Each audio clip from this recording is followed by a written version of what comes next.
Bay of பெங்கால்ல வந்து பாத்தீங்கன்னா ஒரு ஆயில் ரிசோர்சஸ் வந்து கண்டுபிடிச்சிருக்காங்க. அந்த கண்டுபிடிச்சது வந்து பாத்தீங்கன்னா கவர்மெண்ட் ஓன் பண்ற கம்பெனி, இது கவர்மெண்டோட ப்ராப்பர்ட்டி. இந்தியாவிலே பணக்காரனா இருக்கிற நீரஜ் மித்ரா அவருக்கு வந்து தெரிய வருது.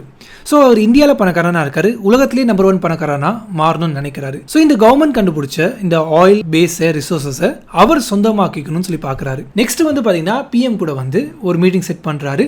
எனக்கு வந்து இது ப்ரைவேட்டைசேஷன் ஆகி கொடுங்க, நான் வந்து இது வாங்குறேன்னு சொல்லி அவர் கேட்குறாரு. அதுக்கு அங்கே இருக்கிற பிஎம், அங்கே இருக்கிற கவர்மெண்ட் வந்து என்ன சொல்கிறாங்கன்னா, எனக்கு 1 lakh crore வந்து வேணும், 50,000 crores வந்து பிளாக்காகவும் 50,000 crores ஒயிட்டாகவும் எங்களுக்கு வேணும்னு சொல்லி அவங்க கேட்குறாங்க. ஸோ பிளாக்காக வந்து ஈஸியாக வந்து அவங்க ட்ரான்ஸ்ஃபர் பண்ணிட முடியும். பட் ஒயிட்டாக கேட்கும் போது அதில் நிறைய ப்ராசஸ் இருக்குன்னு சொல்லி ஒருத்தரை வந்து ஹையர் பண்ணுறாங்க. அங்கே தான் வந்து பார்த்தீங்கன்னா நாகார்ஜுனா வந்து வராரு. பணம் ட்ரான்ஸ்ஃபர் பண்ணுறது ஈஸி, பட் ஆனால் யாரை நம்புறதுன்னு சொல்லி அவங்களுக்கு தெரியல. ஸோ அப்போதான் வந்து நாகார்ஜுனா பெக்கர்ஸை வந்து சூஸ் பண்ணுறாரு. பெக்கர்ஸ்க்கு எழுத படிக்க தெரியாது, பெக்கர்ஸ்க்கு எதுவுமே தெரியாது. அவங்க மூலமாக வந்து ஒரு பினாமி கம்பெனி உருவாக்கி 50,000 crores வந்து ஒயிட்டாக ட்ரான்ஸ்ஃபர் பண்ணி அது வந்து அந்த பொலிட்டிஷியனுக்கு கொடுக்கலாம் தான் அவங்களோட இனிஷியல் பிளான். ஸோ இந்த பிளான்ல வந்து பார்த்தீங்கன்னா 4 பெக்கர்ஸை வந்து சூஸ் பண்ணுறாங்க. அதில் ஒரு ஆள் தான் நம்ம தனுஷ்னா. ஸோ பிளான் படி வந்து பார்த்தீங்கன்னா எல்லாமே வந்து கரெக்டாக போயிட்டு இருக்கு. பட் அந்த வில்லன் இருக்காரு பார்த்தீங்கன்னா நீரஜ். ஸோ அவர் வந்து இந்த இன்ஃபர்மேஷன் லீக் ஆனால் நமக்கு வந்து பிரச்சனை வரும்னு சொல்லி, ட்ரேஸே இருக்கக்கூடாதுன்னு சொல்லி அந்த பெக்கர்ஸை வந்து ஒருத்தரா கொள்றாங்க. நெக்ஸ்ட் தனுஷ்னாவோட டைம் வருது. அவர்கிட்ட இருக்கிற பணத்தை வந்து டிரான்ஸ்ஃபர் பண்ணணும். ஸோ அவர் வந்து கூட்டிட்டு போறாங்க.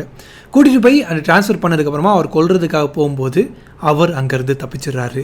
அந்த பணமும் டிரான்ஸ்ஃபர் ஆகல. ஸோ இதுக்கப்புறம் அந்த வில்லன் வந்து தனுஷ்னாவை கண்டுபிடிச்சாங்களா இல்லையா, அந்த கண்டுபிடிச்சி அந்த பணத்தை டிரான்ஸ்ஃபர் பண்ணாங்களா இல்லையா, அந்த வில்லனுக்கு என்னாச்சு, அந்த பொலிட்டிஷியன் வந்து அவங்களுக்கு காசு போய் சேர்ந்துச்சா இல்லையா, அண்ட் அந்த ஆயில் ரிசோர்சஸ் இருக்கு, அந்த இருக்கிற ஆயிலை எடுத்து சப்ளை பண்ணாங்களா இல்லையான்னு தான் படத்தோட மீதி.